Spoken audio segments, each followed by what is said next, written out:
How is Acapulco doing after multiple hurricanes, and should you visit? Today's video is a reflection and our first impressions of Acapulco after it being nearly swept away by hurricanes in the last year. Acapulco has reopened, but is it ready for tourists? Should you come here?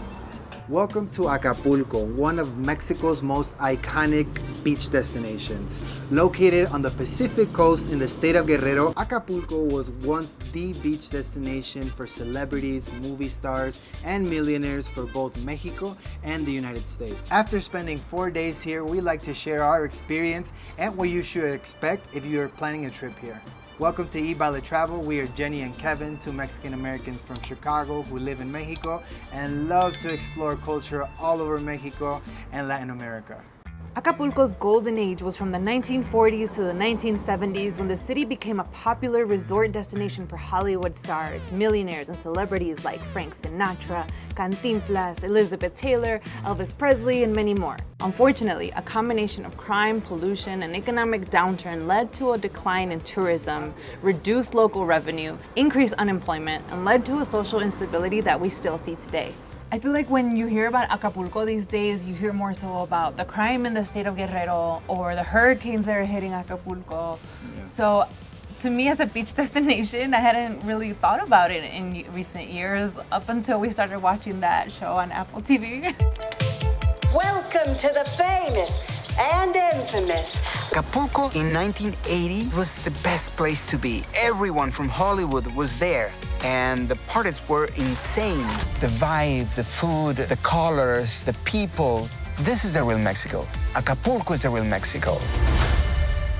And then we met the actor too at the airport, so that was really cool. We love the series, by the way. It's a bilingual series about Acapulco in its golden age, so it's actually pretty fun to watch, and it's hilarious. I love Eugenio Derbez, and yeah, that guy was awesome.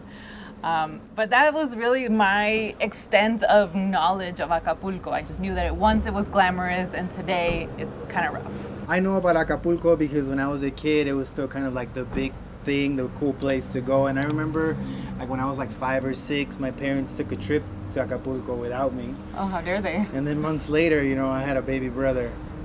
Huh, what a coincidence. And I remember they came back with really cool pictures with the divers and beautiful beaches and pirate shows, so I always really wanted to go. In October 2023, Hurricane Otis brought catastrophic damage to Acapulco. The storm destroyed homes, businesses, its infrastructure, and took many lives. A year later, Acapulco is now recovering from Hurricane John, which hit just a few weeks ago in September 2024. Today, Acapulco is asking tourists to come back to help boost its economy. And if Acapulco is on your travel radar, we're here to help on what to expect.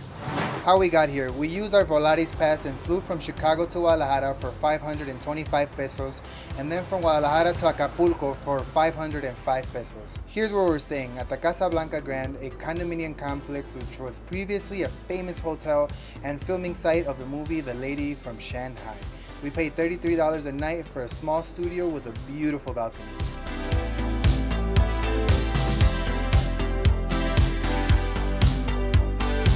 The complex is old, but with lots of character, and much like the rest of Acapulco, they're making repairs and rebuilding from the damage from the recent hurricanes.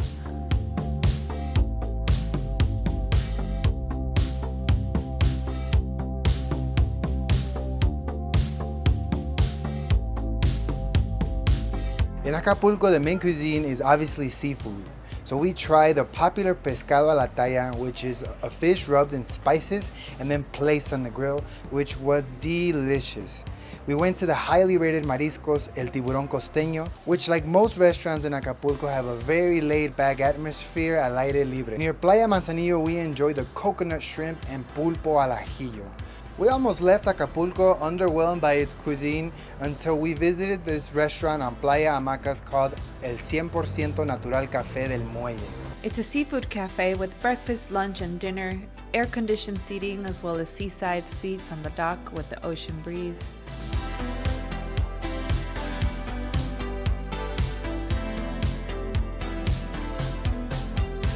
It's a nutrition-focused menu with lots of healthy options, but we were most impressed by the wine concert on the menu, where you can scan the wine selection on Spotify to hear its corresponding song. We ate here multiple times to try different items on the menu. We had the poached eggs and tomato sauce and goat cheese, the salmon omelet, the aura salad, the setas mushroom soup, the fish tacos, and the Thai fish.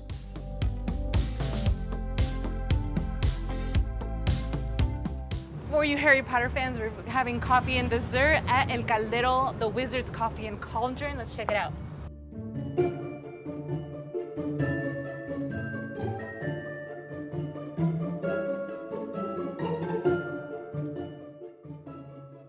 This place also doubles as a gift shop, so there are different coffee mugs, plush toys, hats. They're so cute. I like Harry Potter. I'm not that crazy, but I can imagine, like, if it's cool for me, I can imagine a diehard Harry Potter fan would love it here. This is really cool. The full experience includes a guided tour through the Forbidden Forest. Antes de comenzar les explico un poco la dinámica. Vamos a atravesar nuestro bosque prohibido, por lo que vamos a tener que utilizar esta linterna. ¿Alguno de ustedes les gustaría guiar a su grupo? Adelante. Entonces explico un poco. Como portadora de nuestra linterna, vamos a hechizarla para que nos puedas proteger de muchas criaturas mágicas que se encuentran en nuestro bosque, ¿va? Okay.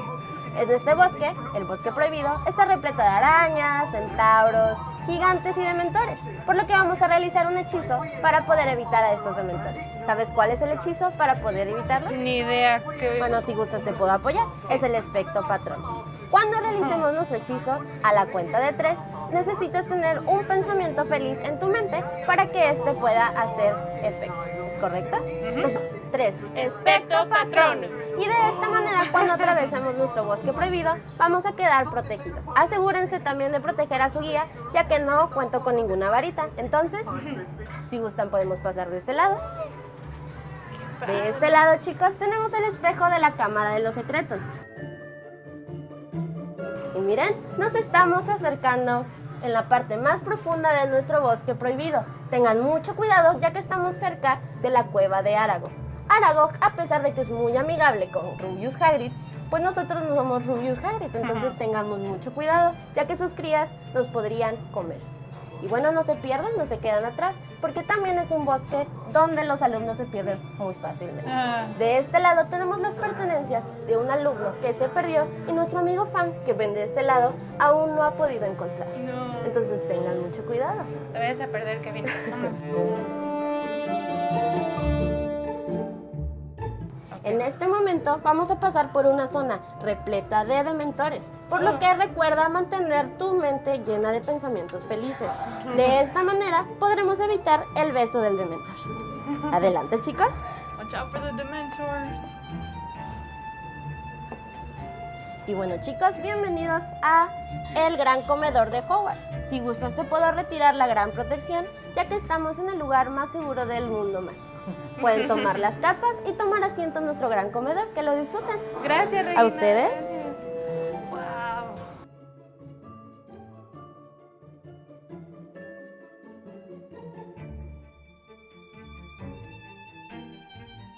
What team is this? Slytherin. What team is this? They're like the Packers. I gotta take this off.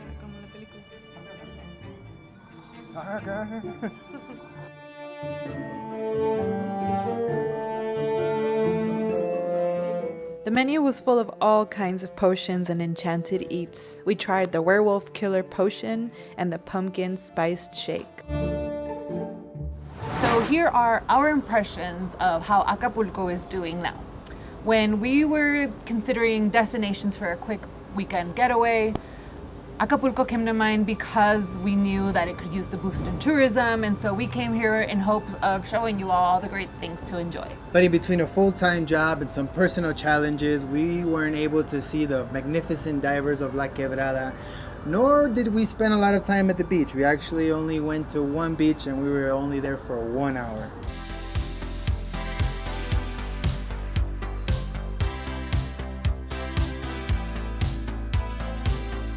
We came for a few days in late October and the city felt pretty quiet.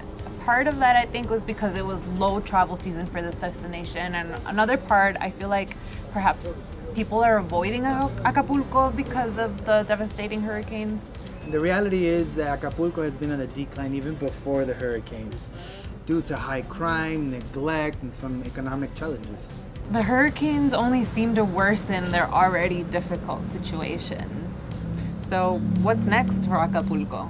We don't know, but it's very clear that this resort city is in much need of a renaissance. Beyond the visible decay of its infrastructure, there seems to be a strange feeling of uncertainty in the air. The amount of trash on the streets and the beaches was disheartening. It makes me wonder, is Acapulco being neglected by its administration, or are people just feeling lost after so much loss?